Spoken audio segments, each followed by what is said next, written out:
We're here talking about the current production of Washington National Opera's Turandot, which will open next Saturday, May 11th, at the Kennedy Center. I'm sure if you check the website, you'll still find tickets there, I hope, because there's been a lot of buzz going around. Sold out. Okay, well, all the best. Put yourself on the waiting list. It's worth it. Anyway, our new Chinese American Museum was opened in 2021, right in the middle of the pandemic.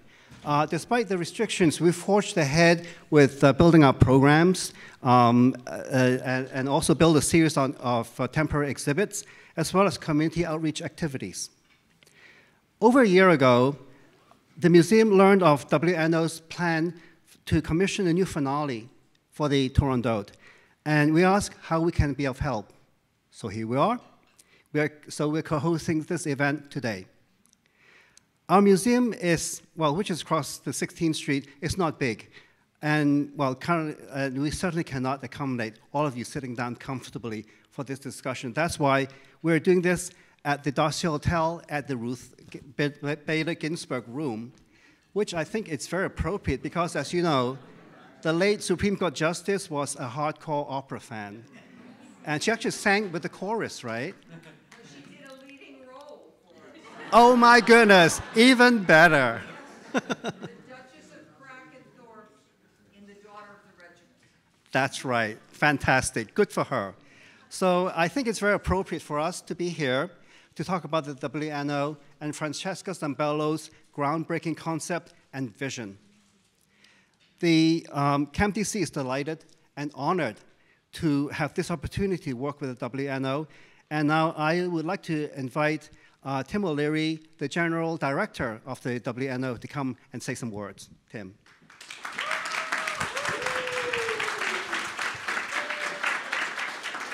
David, thank you so much. And in fact, it's true.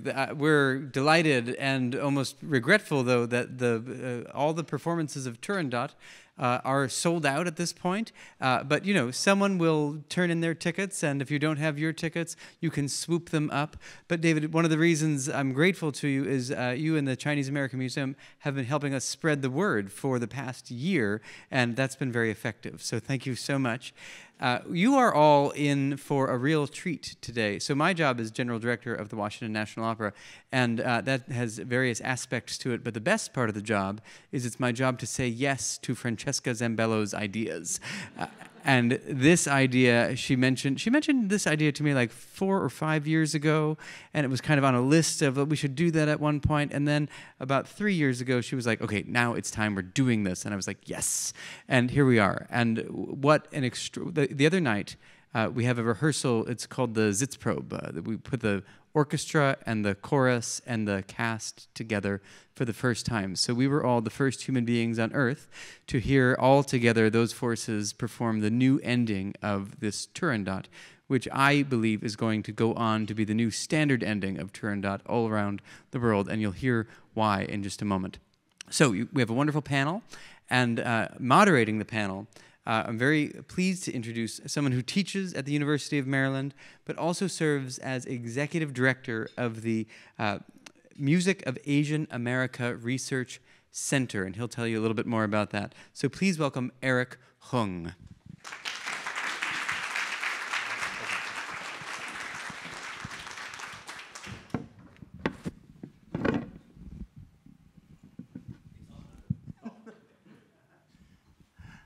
Good afternoon. Thank you so much for coming this afternoon.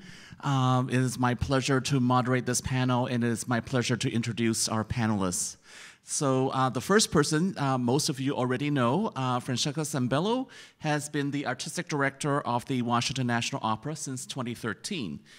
She is an internationally recognized director of opera and theater whose work has been seen at the Metropolitan Opera, Teatro alla Scala, the Bolshoi, Covent Gardens, the Munich Staatsoper, Paris Opera, New York City Opera, Washington National Opera, Lyric Opera of Chicago, and the English National Opera.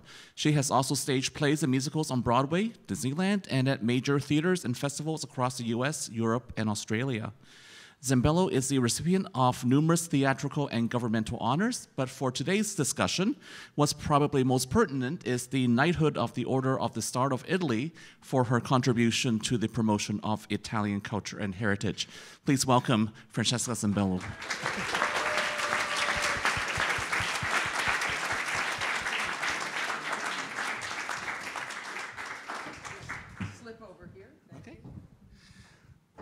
Christopher Tin is a two-time Grammy-winning composer. His music has been performed and premiered in many of the world's most prestigious venues, Carnegie Hall, Lincoln Center, and the United Nations, and by ensembles as diverse as the Royal Philharmonic Orchestra, Metropole Orchestre, the U.S. Air Force Band. His song Baba Yetu, originally composed for the video game Civilization IV, holds the distinction of being the first piece of music written for a video game ever to win a Grammy Award.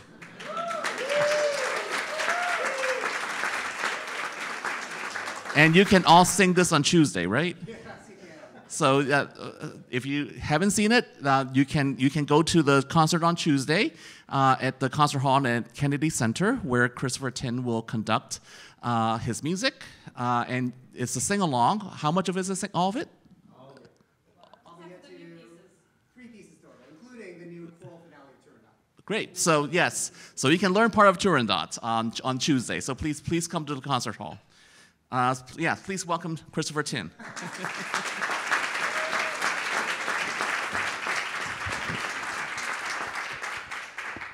Susan Soon He Stanton is a playwright, television writer, and screenwriter originally from Hawaii and now living in New York and London.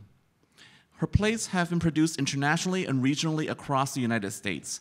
A prolific writer for television, Susan worked on all 4 seasons of HBO's Succession as a writer-producer, for which she has received an Emmy, Writers Guild of America, and Peabody Awards.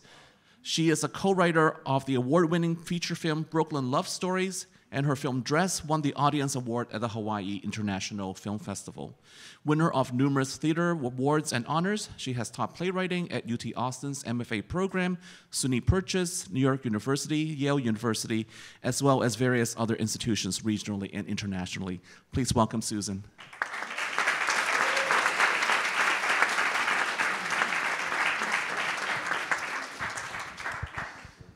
So I'm going to start with Francesca, and I will ask her to give a brief summary of Turandot and maybe a couple words about why you wanted to do Turandot at this time. Okay, thank you. Let me grab a microphone. Sure. First of all, thank you very much for everybody for coming here, and thank you for hosting us. We're so grateful to the Chinese American Museum. Can everybody hear okay? Okay, great.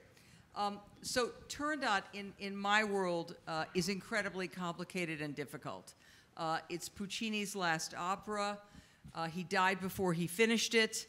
It is an opera that, for sort of nerds, is based on about 10 different sources. And somehow it has ended up being thought of as a kind of Chinese opera in some ways, not like Chinese music, but Chinese. And in actual fact, it comes from a Commedia dell'arte play by Gozzi, Carlo Gozzi. It uses source material from Persia and Russia and France. So it's an incredibly convoluted mix-up. But in a way, actually, that was a key for us when we started thinking about Turandot, because China of this magical, fantastical, and somewhat tyrannical period was actually many, many cultures coming together. And so that was really, for me, the sort of inspiration. The story, super briefly, I feel like everybody in this room knows the story of Turandot. I'll just try to do it in 60 seconds if you don't, okay? So it is the story of a princess, Turandot, whose father, the Emperor Altum, has given an edict that any suitor who comes to ask for her hand must answer 3 riddles, and if they fail, they lose their head. Okay? So what happens now is that a prince named Kalaf, who we do not know his name in the beginning, arrives in Beijing and is immediately smitten upon first sight with her. The complication is that his father is there, along with a servant. His father is a deposed king who lost his kingdom in a war, maybe with the people of Altum's world. So he's there, his father, who nobody knows that should be his father, with the servant girl named Liu. And of course, Liu is in love with Kalaf. Kalaf is in love with Turandot. Kalaf manages to answer the 3 riddles in the 2nd act, in what's known as the riddle scene. And at that point, he technically would have won. But because part of him is a very good guy, he says, I'll pose a riddle to you. Try to find out my name by morning. And what ends up happening is that the entire kingdom is trying to find out his name. He is singing a very famous aria, which became the World Cup anthem, called Nessun Dorma. And no one can find out his name except the only people who know it are Liu and Timur. Liu and Timur are caught and they are taken as captives. And Liu refuses to reveal his name, and she then kills herself, going to her death with the secret of his name. Turandot witnesses this, and this rather icy, complex woman character, and we'll talk much more about that, at that point realizes potentially what is the power of love, and that love can be transformative. And in learning that lesson, she, along with Kalaf, who also learns that, transform the world, which that's where the new ending comes in, really. So that was the plot in 2 minutes. Great. So,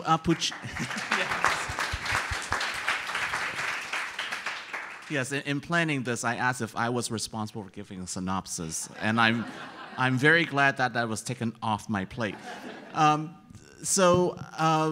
Puccini died after he composed the aria for Liu, or a little bit after that. And the opera was finished by one of his students, Alfano.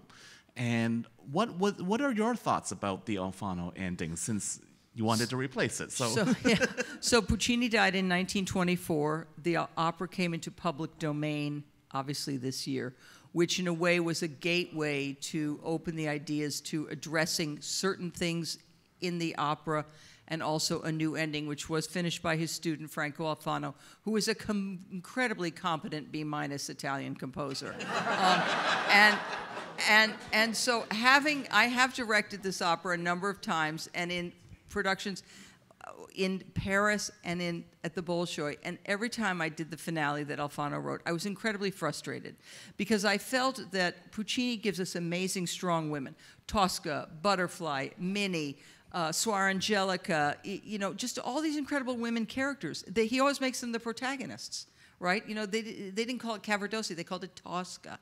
And so he called it Turandot. And so I was like, why did he let us down? Well, he let us down because he died. And so I thought, let's let her have a completion in her story where she becomes a woman, I think, who is changed by the power of love, but also becomes a leader and a ruler who represents grace and humility, none of which the other ending did. So I wanted to set the story the way that I thought, if Giacomo had called me tonight, he would have said, you can do this. And so when this became possible to consider a new ending, I thought, I've got to get, an A+ interesting composer and an A+ writer. And I'm sort of covering the Italian side, and I thought I want to find people who maybe could help me with more of a sort of pan-Asian view as well on this work. And so that's when enter these people. And I can tell you a funny story about that if you want. Yeah, please do. Okay. So my son was playing a video game. I think other people have been through. And out of his room was coming this music. He didn't have on headphones. It was classical music. And I was like, oh, my God, how transformative. He's listening to classical music. I was so proud of myself. I was so excited. And then I was like, oh, what are you listening to? And I was like, wow, it sounds like the Philharmonic or something is playing a symphony. And he's like, no, it's Civilization 4. You don't know anything. Anyway, so then I Googled who wrote that music, because I am not knowledgeable about gaming. But now I totally understand it is a musical genre that it should be right up there and respected with so many other important ways that classical music can be used. And so I found this guy, Christopher Tin, who's he. I was working in San Francisco. I wrote him. I said, hi, you don't know me. Would you come see me in San Francisco? I see you live in LA. Boom. So that's how we got together. And then I knew that I wanted some amazing writer. And so I did go to a wonderful playwright, David Henry Wong, who had written a libretto for us of an opera called An American Soldier, super established, you know, Tony Award-winning playwright, everything. And I said, help me find the next great writer who could write a libretto, which is an art form unto itself, who can help me tell this story that I believe should be about, you know, women and China and love and all these things. And he said, the person you got to talk to is her. And so I reached out to Susan, and of course then I did note, like, oh my God, she wrote Succession. Oh my God, okay, all right, well, you know, that's a big deal. But I also read her plays, and I was like, oh my God, she's a magnificent playwright. And she can create characters, and that's what you look for in a librettist, someone who can write with brevity and make characters speak through words that you know a composer can set. You know, setting Kant and Nietzsche is not possible.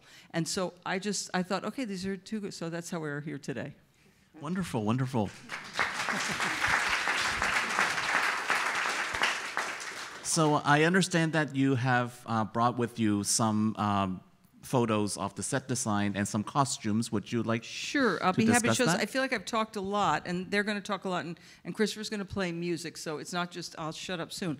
But I did think it would be interesting because, of course, when you're going to do a new ending, I felt it was important to address a lot of things in the opera visually that have also been disturbing. I think that the whole notion of chinoiserie and using this opera, it often has felt like a bad Chinese restaurant. And I thought, you know, that's not, I mean, I'm being very direct here. That's not, I feel that's not the story. That's not the setting. You know, it's in a war-torn place. It's in a place where there might be a lot of refugees. All these people have come. They've lost their leader who's lost their head.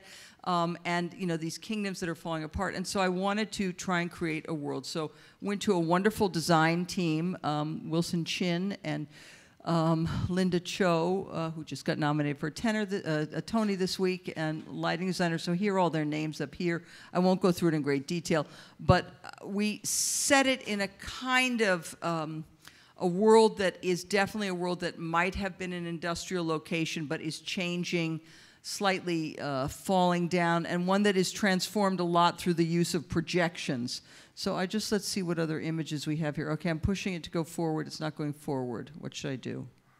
Oh, there it goes forward. Okay, so the characters, there are 3 characters named Ping, Pang, and Pong. And I've always felt that that was an Asian slur. And so they only say once their names in the piece. So they're actually called in Gozzi and Puccini the 3 ministers. So we thought that we would start in an office with the 3 ministers. And so this is kind of the first setting, although it has changed a bit, where we meet them. And they lay out through the Mandarin the story that we are going, that if you try to answer these 3 riddles and you fail, your head cuts off. And if you get them right, you win.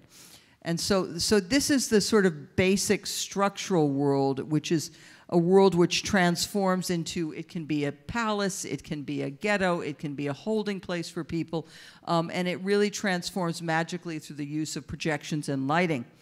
And then, of course, things like the moon, which this represents, play in a very important part in the piece. By the end of the opera, it's all about how the sun comes out. I mean, I know that sounds corny, but it is true, and there's magnificent music, which Christopher has written to suggest that. So this is sort of how the space transforms in the piece.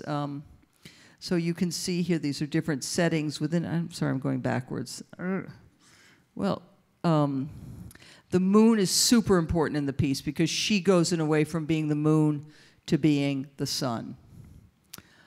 This is the riddle scene, which is where the emperor sort of leads things. The 3 riddles are proposed to him. As I said, he answers them successfully. This is a bit more of it. You can see it's a big structure. It's a huge opera. There's 80 people in the orchestra. There's 70 people in the chorus. There's 20 children in the children's chorus. There's 10 dancers. There's 10 supers, and there's just a lot of people.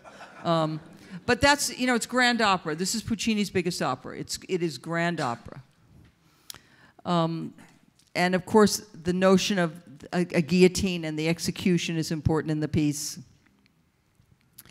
And then by the end, we get to something, the sun, we destroy the past, we destroy the old regime in a way by destroying the violence. And that's a bit of what it all looks like. Okay, these are some of the costumes. I'll go quickly through these. This is Turandot. We see her change from a very imperialistic, structured leader to something much more beautiful and flowing by the end. Kalaf, who has come, of course, he's in disguise. We don't know he's a prince. Timur and Liu, servant girl and the father. And these are some of the ministers. And then they transform for the riddle scene. The emperor who dies, of course, so that she can take over, the Mandarin. And then, as I said, there are guards, there's children, there's just a lot of people. There's a sort of huge panoply. And so the costumes are inspired very much. They have a medieval side to them, you'll see here with all this quilting, but also a contemporary side if you look at the uniforms of, like, North Korea, for example. Executioner, the Prince of Persia, he's someone who loses his head in the first act. And then the idea was that all the different chorus people are all come from different parts of the world because they've come with their leader to try and win her hand. And they, unfortunately, once their leader is killed, they are left there alone. So we have people coming from all over that part of the world, Mongolia, Kazakhstan, Uzbekistan, Nepal, etc. So this just gives you, I'm going quickly because I know we have a lot to cover and a lot to talk about. So that's a bit of what it all looks like. So it was important to me to not only change the musical language, but also to change the visual language and to try and wipe the slate clean, tell the story in a way that I hope tells the story truthfully and honestly without it getting bogged down by a lot of sort of previous expected visual tropes. Thank you so much. Thank you. Yes, I saw the piano. Yeah, I was honored to be able to see the piano dress rehearsal last night, and it was very, very powerful. So, you know, I know you can't get a ticket, but please try if you if you can. You can see Tim right there in the back. Tim, talk to Tim. Okay, all right. Okay, so we will happily help you. Okay, great. So Christopher and Susan, when you first heard about this project, what were your thoughts? I don't know either of your backgrounds in opera, so I don't know, like, you know. Because we don't have backgrounds in opera. Yeah, so what were your thoughts, and what are your thoughts on opera in general when you first started this? I think it's helpful to have people that sort of don't know what they don't know. There's a way you can sort of boldly go into, you know, I think it allowed us to, at least for me, to be a little bit freer. I've always loved opera. My mother is an opera lover, and so I first listened to the opera on her records, and I followed along. And then it was one of the first operas I ever got to see live. And so, but it's also really, you know, I mean, there's this gorgeous music, but I think especially as an Asian American, there are things that are confronting and thinking about also wanting to bring in, you know, new audiences. I think that there's, you know, there's ways in which it's obviously very problematic and complicated. And so I think I was really excited about having a 100-year, you know, spanning conversation with the work of adding something to the end of it. And, you know, like I said, I was manifesting to David Henry Wong, where I was like, I really want to work on an opera. Like, how does one get into it? And he's like, well, you know, I'm not sure, because it's not led by the librettist. You know, it's coming in these different teams and composers. And so I think it was exciting to have the conversation. I think we listened to a number of different operas. We had a lot of conversations. I feel like our work was led by Francesca's, you know, everything, the amazing things you've just heard in terms of the things that she was investigating and bringing in our own interests in terms of, like, well, what do we want to say, and what is the culmination of the story? What can we add and build to it? So I guess that was the beginning of it for me. When I got that call, I was like, yes, of course I want to do this. Are you kidding me? For me, part of the excitement of this is, you know, as Susan alluded, like we come into this with sort of a naivete, which translates to a sort of reckless bravery, I suppose. But the reason I was excited about this is because writing an opera had always been on my bucket list of things to do. But every composer that I talked to who has written one said, it's gonna kill you, Chris. Like, it takes years and years to do. And, you know, it'll have a run with the commissioning, you know, organization, but then it might never ever get performed again. So you might have just spent 2 to 3 years of your life writing something that maybe, you know, like runs for 7 nights and then it's gone from the repertory altogether. So that was kind of terrifying and off-putting to me. But when this came along, it's like, oh, I only have to write 18 minutes worth of music. And not only that, I get to use the biggest orchestra and choir and the soloist from Turandot for my first opera commission, which was amazing because most first-time composers, they're a financial risk in the opera world. And so, you know, as a first-time opera writer, you might get like a handful of soloists for a 1 hour, you know, 1 act or something like that, you know, chamber orchestra of 13 players or something. But man, like, it does not get any bigger than this. I had to buy a new computer to actually compose this because there were so many notes on the page that my old one couldn't handle it. So it's been a real thrilling collaboration, I think. I've really, really enjoyed it. So obviously you dealt with a very problematic plot in the last scene, right? So there is, in the original, there is essentially a sexual assault that happens. And then afterwards, there is the final scene where everyone buys into something that they didn't actually see. Right, so these are some of the issues that you need to deal with. How did you go about thinking through this process of recreating this ending? Okay. I mean, for me, I think I was really thinking about character. I mean, I think she alludes to this ancestress, and it just felt very abstract to me. I was thinking about trauma and thinking about also power, and you know, when she's introduced, it's Turandot the Pure, and even the way that she sort of says, like, if you pass these riddles, then, you know, I will get married, and her emotional reaction when he gets it is you know, because it's that kind of fairy tale, like, pass the riddles and then you're rewarded with a woman, and you know, great. But this was sort of a different reaction. I like, this is a woman that, you know, when he gives her another riddle back to her, it's a different kind of experience. And so I think for us, you know, I really wanted to look at the psychology of the scene and who is she? And also who is he? You know, he rings the gong, he's very reckless. A lot of people are hurt for their love. You know, when they talk about Lou, but they both collectively have blood on their hands. Like, she kills herself for him. And so I think that was part of the investigation, is just looking at what makes these people tick and what is the successful and also really sort of both satisfying, but also sort of emotionally real as possible in this very heightened form that we can do.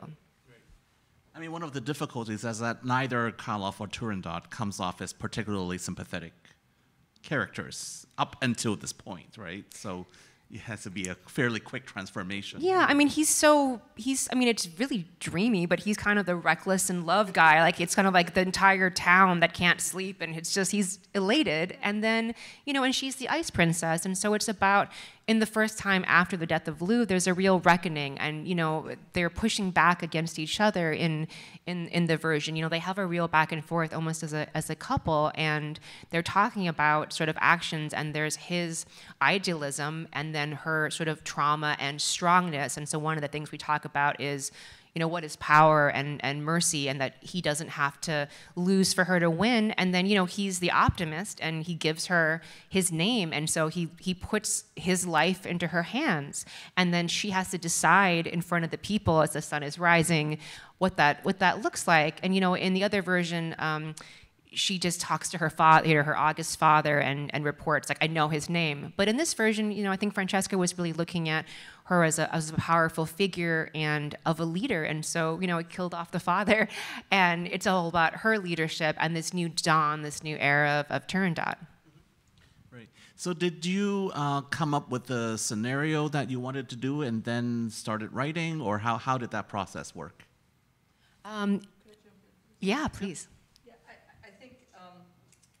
a scenario is sort of your synopsis. I think when we first started, what was really great is we also work with a dramaturg, which is a person who helps you like figure out things. In this case, we're very fortunate. We have Kelly Rourke, who's our dramaturg. She's here today. Where is she? Okay. She also writes the super titles that you read, not for every opera, but for this and for some. So when you write those complaint letters, sometimes I forward them to her. But, you know, it's really, it's like good having a sort of a person, an objective person, because, you know, we're all going in our own rails, and a dramaturg kind of helps you corral all the different ideas, I'll say. So, you know, it's a long process. You know, she writes a draft, we read it, we have a workshop, then he writes some music, we all hear it, they sing it. It takes a while. So just giving people sort of an overview. It's not like pop, it's done. No, yeah, definitely. So it's definitely a very long process. Yeah. Do you have anything you want to add, or? Oh, well, I just add the music to the plot, man. I mean, they come up with all the brilliant ideas, and then I just kind of make them happen. But one thing I will say is that, Francesca alluded to this before, a good opera libretto has very few words. It's actually very condensed. But as a composer, the problematic part of this is you don't quite know what the subtext of any particular scene or line is because there's so few words. And so I initially had a lot of trouble understanding what to write, really. But then a big breakthrough was Susan and I got on the phone, and I said, I know this sounds really dumb, but I have no idea what is the meaning behind each of these lines. So can we sit down line by line, word by word, and you tell me exactly what's going on in both characters' heads? And, you know, I'm a composer. I push notes around on paper, right? But like reading into characters and reading the thoughts that are in their heads, like unless it's on screen and I'm watching something on TV or something like that, it doesn't come like naturally to me. So Susan sat down with me for like 3 hours and said, okay, this is what's happening in this moment. This is what's happening in that. He feels like this. He's saying this because he's actually kind of a cool guy. He's saying this because he's suave. You know, these sorts of things. And she really helped develop the music on those terms, because without this deep sort of understanding the character, I kind of wouldn't have known how to effectively transform these two characters' hatred for one another into love within 350 bars of music. And like, I really needed that roadmap, and Susan gave it to me. Great. So now that you've described the process, can you demonstrate some of your music? I guess. Okay. So, well. So the big question that I get asked a lot is, oh, yeah, thanks. Oh, this is up. Oh, okay. She's also my mic stand, apparently. Well, I'll talk a little. You can sit for a bit. I'll talk, and then, yeah. You turn your chair. Okay. So the big question I get asked a lot is, do you reuse Puccini's sketches? Because yes, on his deathbed, he died before he could finish the second half of the third act. But he did leave a lot of sketches in a very scribbly format. And it's almost impossible to make out what he said. Because if you can imagine, it's like crossed out bars of music and then arrows saying, okay, no, this should actually be here, and this is here. And it's all in Italian, by the way. So, and I don't speak Italian. But what I was able to do was, through sort of like analyzing the previous attempts at finishing this opera, including Alfano's attempts, I was able to sort of find which were Puccini's ideas and which were not. And of those ideas that he left, I just picked my favorite ones, honestly. But the truth is, a lot of his melodic sketches no longer fit our ending, because our ending is different now, right? And dare I say it, better. So I did reuse a lot of Puccini's motifs, but his sketches that he left for, you know, on his deathbed. But I actually used a lot of the themes that you hear in the previous 2.5 acts of the opera as well, like a lot of the motifs that you're very familiar with. So, for example, the opening of the opera, bum, bum, bum, bum, bum, those chords, right? That's called the axe motif. And anytime, like when the Prince of Persia gets his head cut off, you hear that motif. You know, anytime they're talking about like the axe or whatever, you hear that motif. And one of the ways that I wanted to sort of lend structural cohesion between my new ending and the rest of the opera was to use his motifs, but then develop them over the course of my ending so that I could, one, sort of like peg what I was doing to what he did, but also, two, to show that the characters themselves were evolving. So I'm going to give you a few examples here. There is a moment where Turandot explains now she's leading with mercy, and the crowd is like, oh, how wonderful. So instead of like, which was the original, now we have something like it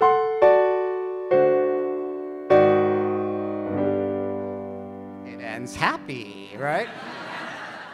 So there are various examples like that, but one of the most important usages of the axe motif is actually in the lead up to the big kiss moment, right? The big kiss, it's the dramatic payoff that we're waiting for. And in the Alfano ending, it's actually a really fast moment. He just sings, you know, like, he just kind of like kisses her, and then the flutes play like, do. They play something kind of vaguely Asian sounding, and then suddenly she's transformed. And that sucks. So, sorry, Alfano, I just gotta say it. Now, the thing that Puccini left in his sketches is he also wrote this cryptic message. It says, poi Tristano. That means, and then Tristan.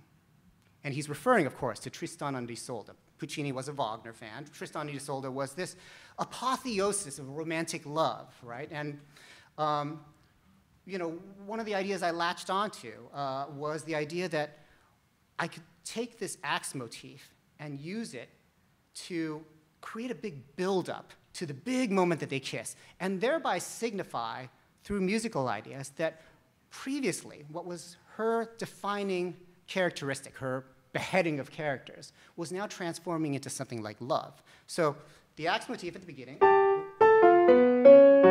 that's how it sounds at the beginning, right? I changed it to this. Where's my middle C?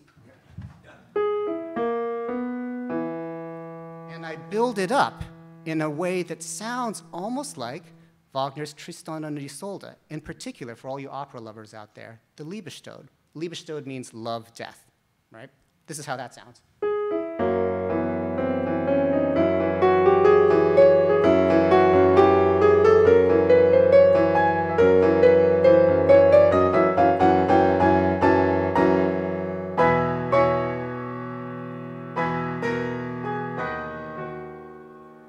And that's when they kiss.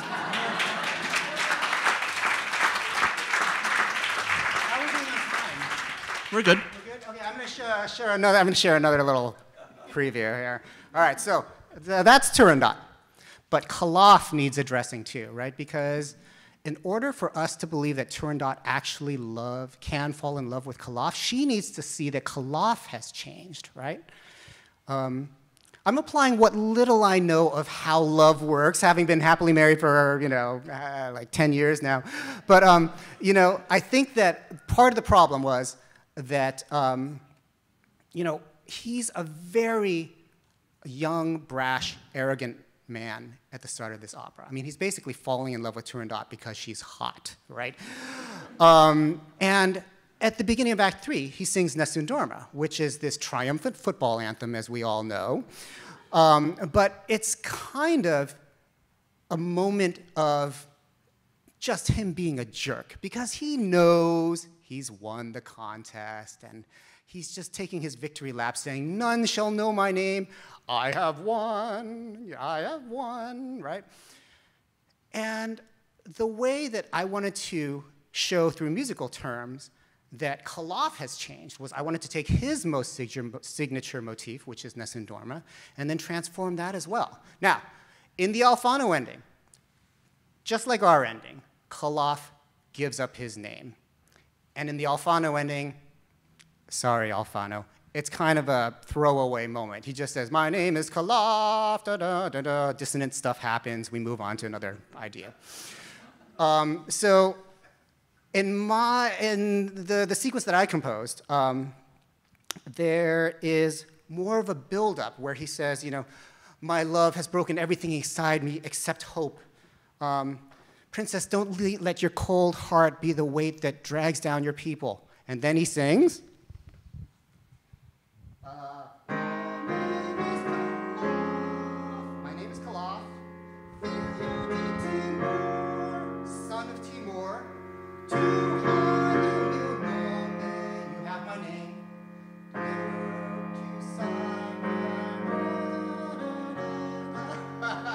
I forgot the Italian, but he says, you know my name, now my life is in your hands. And he sings it to the tune of Nessun Dorma. And in doing so, he's signaling to her and the audience now that previously he thought that love was the thing that you should conquer and be victorious over. But now he knows that love is the thing that you should be willing to sacrifice your life for.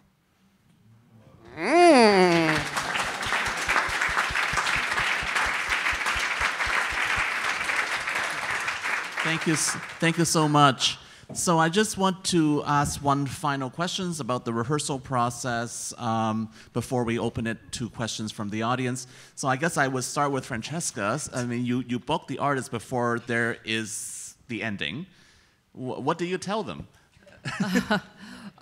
Well, in this case, there are a number. So the emperor normally sings at the end. He normally says, "Everything's great, I got my way." But in our version, he's dead.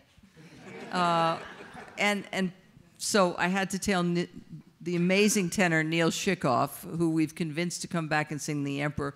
Neil was, in his own right, an amazing Don Carlo, Don José, of course, this opera as well. Had an extraordinary career. He's now one of our voice teachers for our young artists. And so I had to tell him that his part, we convinced him to come back and sing the Emperor, and we had to tell him his part was cut in half.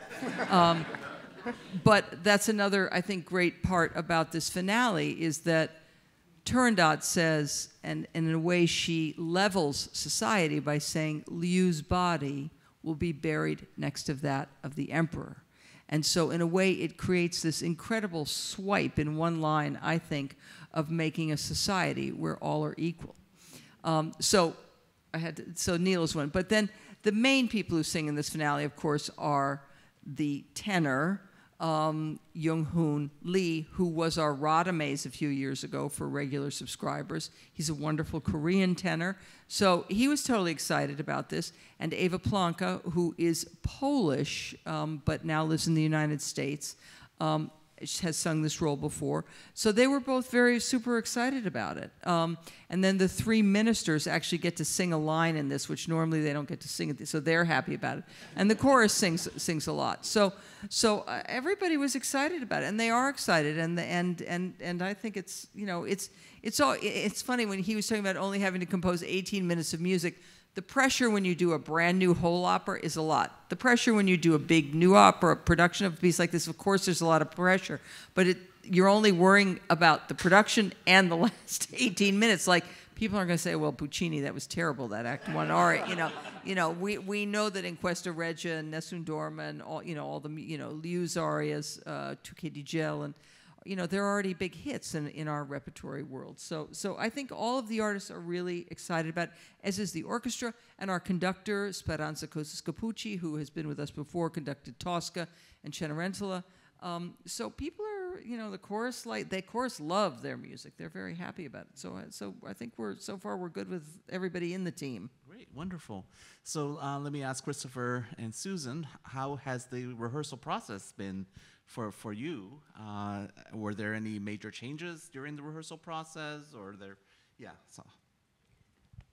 I mean, I can only speak to the musical side, but yeah, I mean, okay, writing for opera was a very different beast orchestrally. I mean, first of all, I have no idea how to balance the volume of the orchestra against singers on stage, especially singers who have been singing really demanding music for 2 hours up until my portion. So I've been leaning heavily on our conductor, Speranza, to give me guidance on how to change things, carve out sonic space for the singers.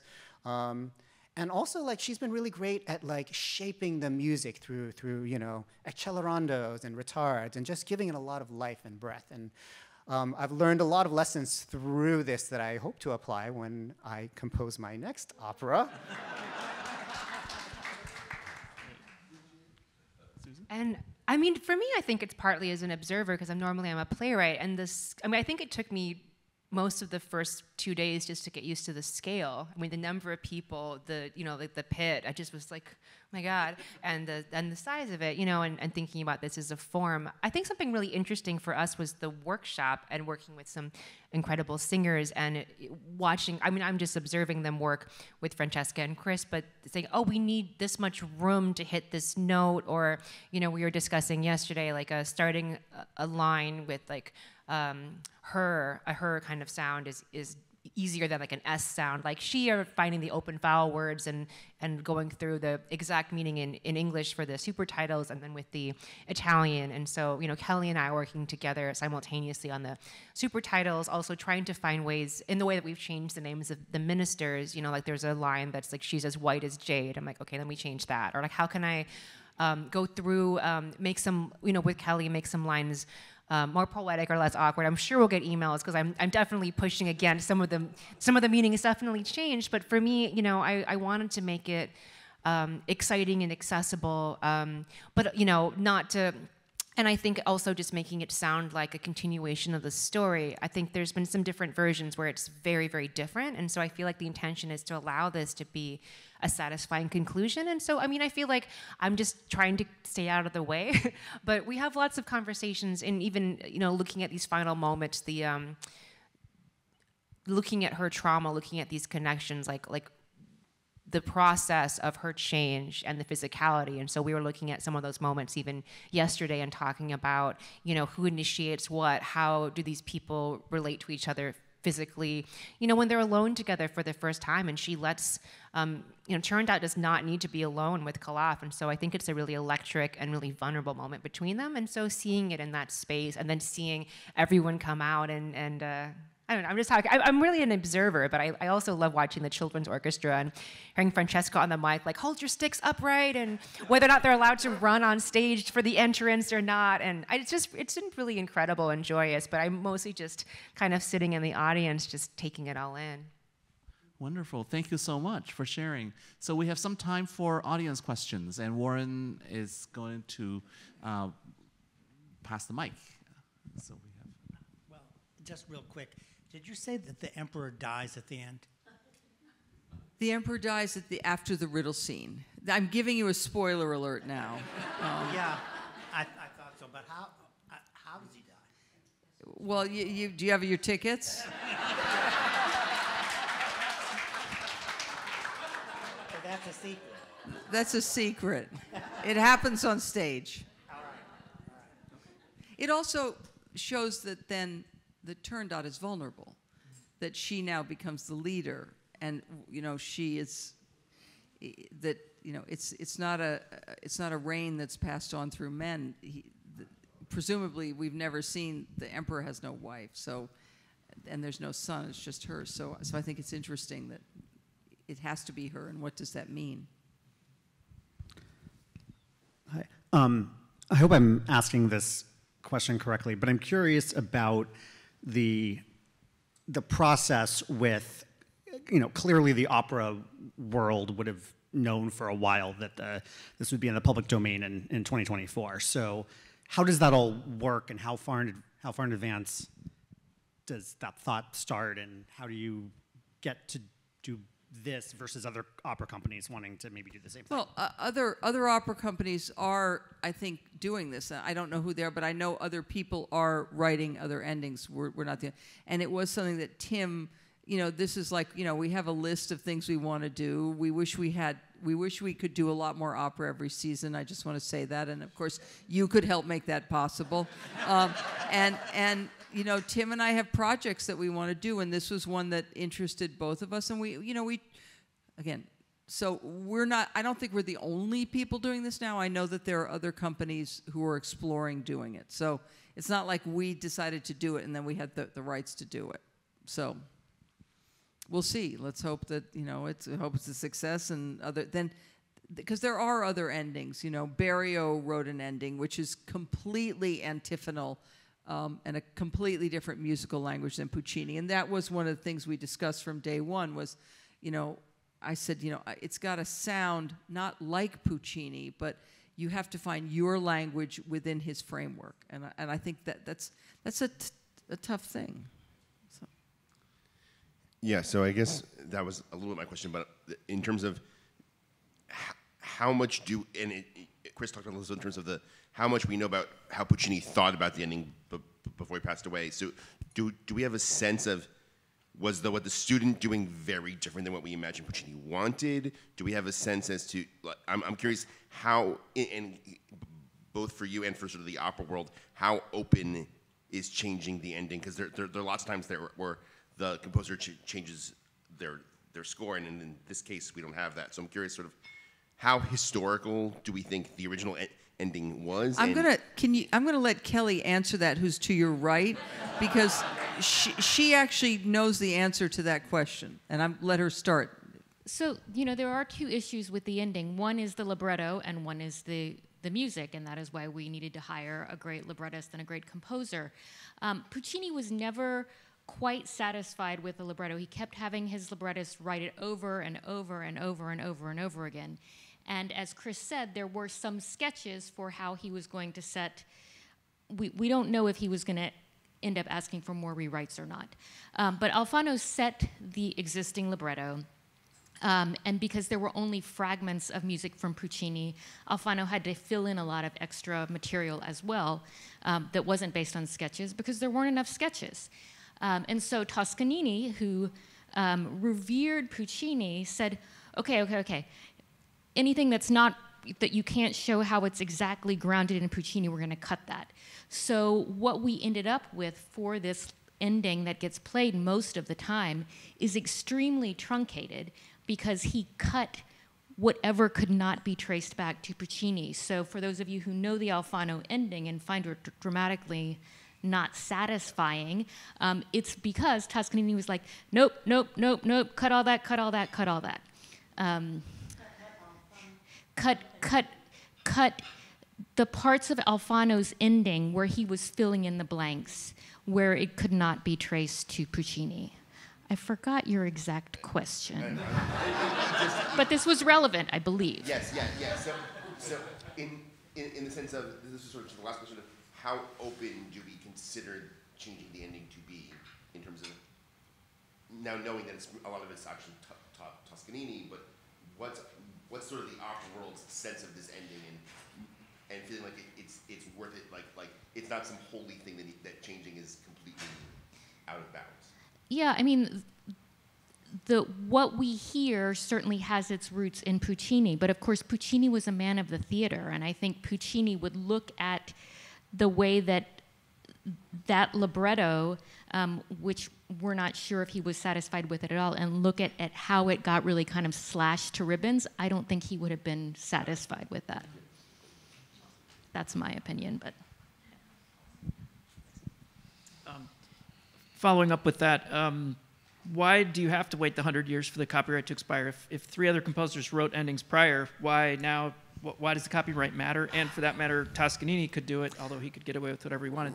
Why? Yes. Why now? So for those who don't know, Toscanini was, you know, an amazing conductor. You know, he was the music director of La Scala.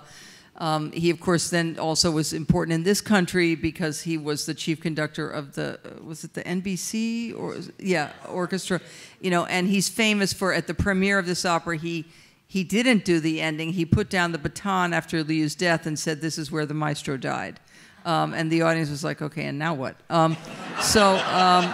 So yes, other people have written other endings, but I think part of it is also, we did, as I said, change some of the things in the opera which you would not have been allowed to do before. In terms of when I talk about the 3 ministers, especially.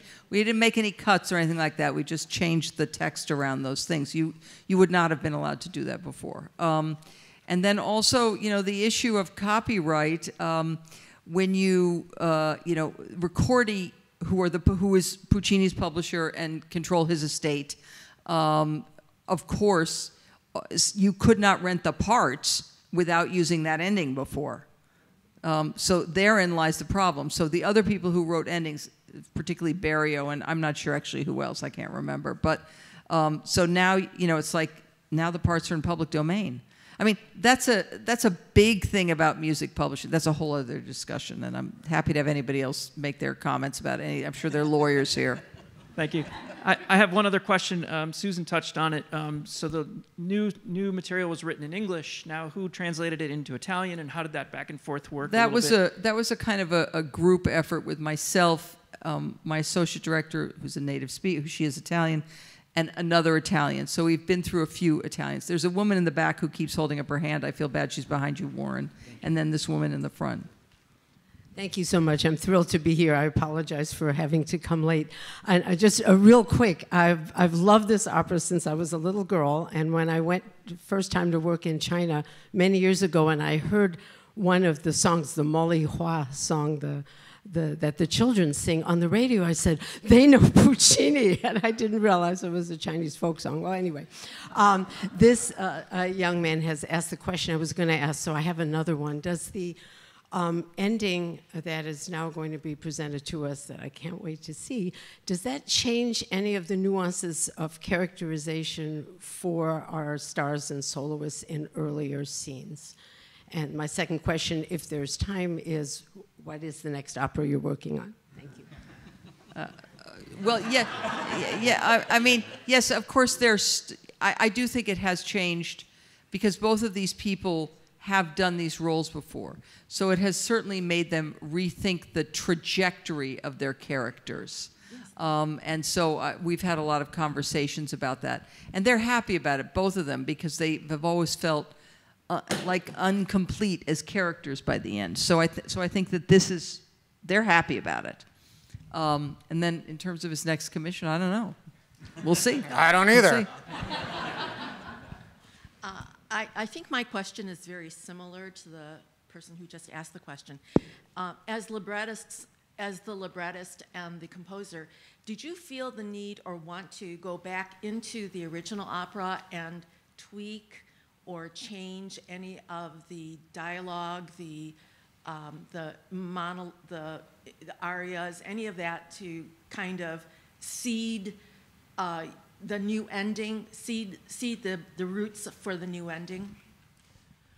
For us, no. I think the work is with Francesca and working with the actors. I think the assignment was to begin the work the moment that Puccini stopped. But I will say that there were some moments, I think, in the super titles and some of the adaptation of playing with the the names of the ministers and various things. But I think, thinking about the character arc, you think about, I don't know, Othello, it's like if you're just like a man who really loves his wife, if you don't know the ending. And so I think it does really affect the overall story when you know where you're landing. And the same for them, I feel like it, works backwards and forwards. The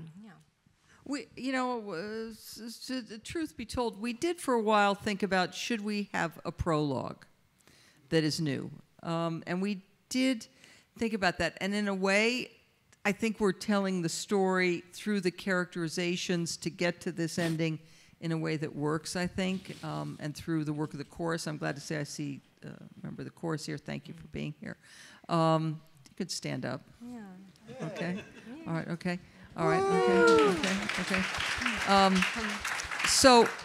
So we did think about a prologue, but honestly, I think it was also like, what exactly are we getting out of adding a prologue to the story that the story already has?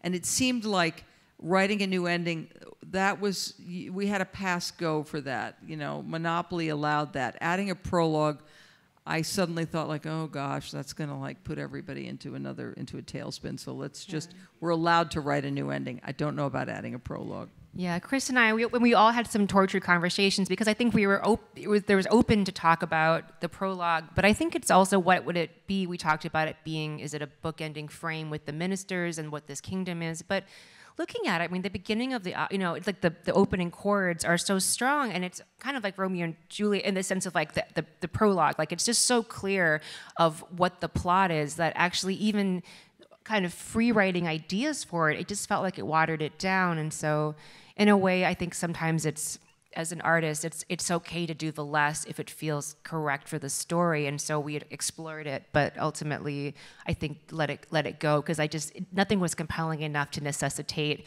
just adding the weight to the beginning of it. So we're at the end of the time that we have. I just want to make a comment of my own, which is, I hear in some of these questions kind of the question like, is this okay? Are you allowed to do this? Is the opera world going to be like really mad at the Washington National Opera for doing this? And I have to say, that's what I love about this project. Because opera is a living, breathing art form. Every time we put it on the stage, even if we're doing something that's written 100 or 200 or 300 years ago, we are creating something new, right? And Francesca has had this whole career of deciding, that we can create out of this inherited art form, and this idea of creating on top of something that was unfinished.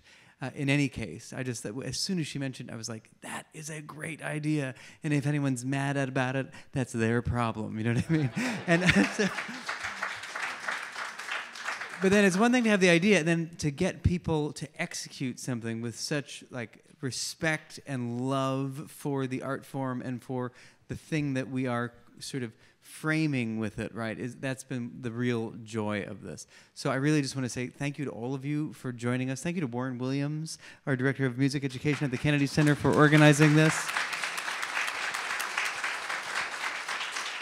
David, thanks again to you and to the Chinese American Museum. You should all visit the museum where there's a display about this opera and the creation, and it's a wonderful addition to the cultural life of Washington, D.C. So thank you so much. Get the last remaining tickets if you can, and can we just take a moment to thank this extraordinary panel of creators. Thank you.